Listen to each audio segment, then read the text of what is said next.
ನಮ್ಮ ರಾಷ್ಟ್ರಧ್ವನಿ ನ್ಯೂಸ್ಗೆ ಸ್ವಾಗತ. ಕರ್ನಾಟಕ ಬಹುಜನ ಚಳವಳಿ ಸಂಘದ ಸಭೆ, ಮುಂದಿನ ಹೋರಾಟಗಳ ಕುರಿತು ಚರ್ಚೆ. ಕರ್ನಾಟಕ ಬಹುಜನ ಚಳವಳಿ ಸಂಘ ಸಂಘಟನೆ ವತಿಯಿಂದ ಇಂದು ಮಹತ್ವದ ಸಭೆಯನ್ನ ಆಯೋಜಿಸಲಾಗಿತ್ತು. ಸಭೆಯಲ್ಲಿ ಸಂಘಟನೆಯ ಮುಂದಿನ ಹೋರಾಟಗಳ ರೂಪರೇಷೆಗಳ ಕುರಿತು ಸವಿಸ್ತಾರವಾಗಿ ಚರ್ಚೆ ನಡೆಯಿತು. ಈ ಸಂದರ್ಭದಲ್ಲಿ ಸಂಘಟನೆಯ ಸದಸ್ಯರಿಗೆ ಐಡಿ ಕಾರ್ಡ್ಗಳನ್ನು ವಿತರಣೆ ಮಾಡಲಾಯಿತು. ಸಂಘಟನೆಯ ಬಲವರ್ಧನೆ ಹಾಗೂ ಕಾರ್ಯಚಟುವಟಿಕೆಗಳ ಸುಗಮ ನಿರ್ವಹಣೆಗೆ ಈ ಕ್ರಮ ಸಹಾಯವಾಗಲಿದೆ ಎಂದು ತಿಳಿಸಲಾಯಿತು. ಸಭೆಯಲ್ಲಿ ರಾಜ್ಯಾಧ್ಯಕ್ಷರಾದ ಶ್ರೀ ದೇವೇಂದ್ರ ಮಾದಾರ ಅವರು ಸಂಘಟನೆಯ ಉದ್ದೇಶಗಳು ಹಾಗೂ ಭವಿಷ್ಯದ ಕಾರ್ಯಕ್ರಮಗಳ ಬಗ್ಗೆ ಮಾತನಾಡಿದರು. ಜಿಲ್ಲಾಧ್ಯಕ್ಷರಾದ ಶ್ರೀ ವೆಂಕಟೇಶ ಹರಿಜನ ಅವರು ಸಹ ಸಂಘಟನೆಯ ಹೋರಾಟದ ದಿಕ್ಕು ಮತ್ತು ಸಂಘಟನಾ ಶಕ್ತಿಯನ್ನು ಹೆಚ್ಚಿಸುವ ಅಗತ್ಯವನ್ನು ವಿವರಿಸಿದರು. ಈ ಸಭೆಯಲ್ಲಿ ಸಂಘಟನೆಯ ವಿವಿಧ ಪದಾಧಿಕಾರಿಗಳು ಹಾಗೂ ಕಾರ್ಯಕರ್ತರು ಭಾಗವಹಿಸಿ ಸಂಘಟನೆಯ ಬೆಳವಣಿಗೆಗೆ ತಮ್ಮ ಬೆಂಬಲವನ್ನು ವ್ಯಕ್ತಪಡಿಸಿದರು. ಒಟ್ಟಾರೆ ಈ ಸಭೆ ಸಂಘಟನೆಯ ಮುಂದಿನ ಹೋರಾಟಗಳಿಗೆ ದಿಕ್ಕು ತೋರಿಸುವ ಮಹತ್ವದ ವೇದಿಕೆಯಾಗಿದ್ದು, ಸದಸ್ಯರಲ್ಲಿ ಹೊಸ ಉತ್ಸಾಹವನ್ನು ತುಂಬಿದಂತಾಗಿದೆ. ಜಿಲ್ಲಾ ವರದಿಗಾರರು ಆಯಿಷಾ ಮುಕಾಶಿ. ಕ್ಷಣ ಕ್ಷಣ ಸುದ್ದಿಗಾಗಿ ವೀಕ್ಷಿಸಿ ನಮ್ಮ ರಾಷ್ಟ್ರಧ್ವನಿ ನ್ಯೂಸ್ ಕನ್ನಡ.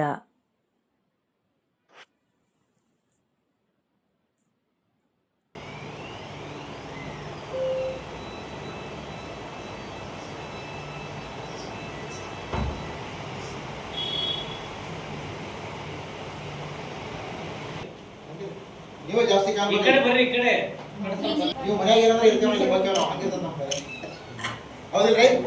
ಭಾಳ ಜಗಳ ಮಾಡಕಂದ್ರೆ ಬಿಟ್ಟು ಕೊಡ್ತಾವ.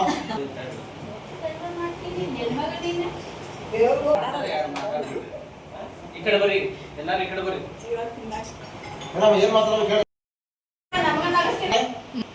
ಇವತ್ತು ಅಂಬೇಡ್ಕರ್ ಏನೋ ಒಂದು ಹಾಲ್ ಬಾಜು ಇರುವ ಸರ್ಕಿಟ್ ಹೌಸ್ನಲ್ಲಿ ಇವತ್ತು ನಮ್ಮ ಸಂಘಟನೆಯ ಮಹಿಳಾ ಪದಾಧಿಕಾರಿಗಳಿಗೆ ಐಡೆಂಟಿಟಿ ಮತ್ತು ಹೊಸದಾಗಿ ಸೇರ್ಪಡೆಯಾದವರಿಗೆ ಆದೇಶ ಕಾಪಿ ನೀಡಿದ್ದೇವೆ. ಅದೇ ರೀತಿ ನಮ್ಮ ಸಂಘಟನೆಗೆ ಏನು ನಮ್ಮ ಮಹಿಳೆಯರು ಸಾಕಷ್ಟು ಜನ ಬರ್ತಾ ಇದ್ದಾರೆ, ಅವರಿಗೆ ನಾನು ಒಂದು ಮಾತನ್ನು ಹೇಳಲಿಕ್ಕೆ ಬಯಸ್ತೇನೆ. ಅವರು ಯಾವುದೇ ಸಂದರ್ಭದಲ್ಲಿ ಏನೋ ತೊಂದರೆ ಆದರೂ ಕೂಡ ನಮ್ಮ ಸಂಘಟನೆ ಅವ್ರ ಜೊತೆ ಇರ್ತೈತಿ. ಇದುವರೆಗೆ ನಾನು ನಮ್ಮ ಸಂಘಟನೆ ಇದ್ದಂಥ ಮಹಿಳೆಯರಿಗೆ ಮತ್ತು ಹುಡುಗರು ಇರ್ಬೋದು, ಯಾರಿಗೂ ಕೂಡ ನಮ್ಮ ಸಂಘಟನೆ ಯಾವ ರೀತಿ ಅನ್ಯಾಯ ಆಗಲಿಕ್ಕೆ ಕೊಟ್ಟಿಲ್ಲ. ಮತ್ತು ಅವರು ಇದುವರೆಗೆ ನಮ್ಮ ಸಂಘಟನೆ ಹೆಲ್ಪ್ ಏನೇ ತೊಗೊಂಡಾರು ಅದನ್ನು ನೀವು ಅವ್ರ ಬಾಯಿಂದ ಕೇಳ್ಕೊಬೋದು. ಹೊಸ ಸೇರ್ಪಡೆ ಆದವರು ನಾನು ಏನು ಮಾಡಿದ್ದು ನನ್ನ ಬಾಯಿಂದ ಹೇಳೋದಿಲ್ಲ, ನಾನು ಮಾಡಿದ್ದು ಯಾರಿಗೂ ಗೊತ್ತಾಗಿಲ್ಲ. ಆ ರೀತಿ ನಾನು ಮಾಡ್ತೀನಿ. ಯಾಕಂದರೆ ಹಿರಿಯರು ಶಾಸ್ತ್ರ ಮಾಡ್ಯಾರು, ಈ ಕೈಯಿಂದ ಕೊಟ್ಟರೆ ಈ ಕೈ ಗೊತ್ತಾಗೋದು ಅಂತೇಳಿ ಆ ರೀತಿ ನಾನು ಸಂಘಟನೆ ಬೆಳೆಸ್ತಾ ಇದ್ದೀನಿ. ಕೇವಲ ದಾಂಡೇಲಿ ಮಾತ್ರ ನಮ್ಮ ಸಂಘಟನೆ ಇಲ್ಲ, ಪ್ರತಿ ಜಿಲ್ಲೆಯಲ್ಲೂ ಕೂಡ ಸಂಘಟನೆ ಮಹಿಳೆಯರು ಇದ್ದಾರೆ ಸಂಘಟನೆಯಲ್ಲಿ. ಈ ಅತಿ ಶೀಘ್ರದಲ್ಲಿ ಒಂದು ಕಾರ್ಯಕ್ರಮನ ದಾಂಡೇಲಿ ನಾನು ಹಾಕೊಳ್ತಾ ಇದ್ದೀನಿ. ಆ ಕಾರ್ಯಕ್ರಮಕ್ಕೆ ನಾವು ಪ್ರತಿಯೊಂದು ಹೆಣ್ಮಕ್ಳು ಅವರ ಏರಿಯಾದ ಒಂದು 20-30 ಜನ ಕರ್ಕೊಂಡು ಆ ಕಾರ್ಯಕ್ರಮಕ್ಕೆ ಬರಬೇಕು. ಯಾಕಂದರೆ ಇವತ್ತು ಮಹಿಳೆಯರಿಗೆ ಹೆಚ್ಚಿನ ಆದ್ಯತೆ ಕೊಟ್ಟಿದ್ದಾರೆ ಡಾಕ್ಟರ್ ಬಾಬಾ ಸಾಹೇಬರು. ನೀವು ಮನೆಯಲ್ಲಿ ಕೂತ್ರೆ ನಿಮಗೆ ಸಿಗುವಂಥ ಸವಲತ್ತು ಏನು ಗೊತ್ತಾಗೋದಿಲ್ಲ. ನೀವು ಹೊರಗೆ ಬಂದ ಎಷ್ಟು ನೀವು ಇದನ್ನು ಮಾಡ್ತೀರಿ, ಹೊರಗೆ ಬಂದು ಓಡಾಡ್ತೀರಿ, ಮತ್ತು ನಿಮ್ಮ ಜನರು ಕೆಲಸ ಎಷ್ಟು ಸಾಧ್ಯ ಕೆಲಸ ಮಾಡಿರಿ.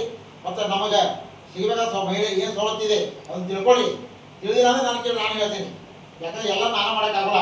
ನಿಮಗೆ ಏನು ಸವಲತ್ತು ಐತಿ ನಾನು ಹೇಳ್ತೀನಿ, ಆ ರೀತಿ ನೀವು ಮಾಡ್ಕೊಳ್ಳಿ. ಅದು ಸಿಕ್ಕಿಲ್ಲ ಅಂದ್ರೆ ನಾನು ಇರ್ತೀನಿ ನಿಮ್ಮ ಜೊತೆಗೆ. ಮತ್ತು ಯಾವುದೇ ಸಂಘಟನೆ ಹೇಳ್ಕೊಂಡು ಇನ್ನೊಬ್ಬರಿಗೆ ತೊಂದರೆ ಕೊಡೋದು ಕೆಲಸ ಮಾಡಬೇಡಿ. ಯಾಕಂದರೆ ಈಗಾಗಲೇ ನಡೀತಿರೋ ಸಂಘಟನೆಗಳು ಸಾಕಷ್ಟು ಇದಾವೆ. ಬೇರೆದವರಿಗೆ ನಾವು ಎಸ್ ಅಂತ ತಿಳ್ಕೊಳ್ಳೋದು ಅಥವಾ ನಾನು ಅಂಬೇಡ್ಕರ್ ಸಂಘಟನೆ ನಾನು ನಿಮ್ಮ ಮೇಲೆ ಜಾತಿ ನಿಂದನೆ ಇರ್ಬೋದು, ಅವೆಲ್ಲ ಮಾಡೋದು ಸಂಘಟನೆ ಅಲ್ಲ. ಸಂಘಟನೆ ಉದ್ದೇಶ ಎಲ್ಲರೂ ಒಂದೇ ರೀತಿ ಕಾಣಬೇಕು. ಹೆಣ್ಮಕ್ಳಿಗೆ ಗಂಡು ಮಕ್ಕಳಿಗೆ ಯಾವುದೇ ಜಾತಿ ಭೇದ ಮಾಡಬಾರ್ದು. ಎಲ್ಲರೂ ಅನಾಥ ಮಂದಿ ಥರ ಸಂಘಟನೆ ಮಾಡ್ಕೊಂಡು ಹೋಗ್ರಿ ಅಂತೇಳಿ ನಾನು ನಿಮ್ಮ ಸಂಘಟನೆ ಟ್ರೈನಿಂಗ್ ಮಾಡ್ಕೊಂಡಿದ್ದೀನಿ. ಅದೇ ರೀತಿ ಮುಂದುವರಿತೀರಿ ಅಂತೇಳಿ ನಾನು ನಿಮ್ಮ ಮೇಲೆ ನಂಬಿಕೆ ಇಟ್ಕೊಂಡು ಇವತ್ತು ನೀವು ಆದೇಶ ಕಾಪಿಯನ್ನು ಕೊಟ್ಟಿದ್ದೇನೆ.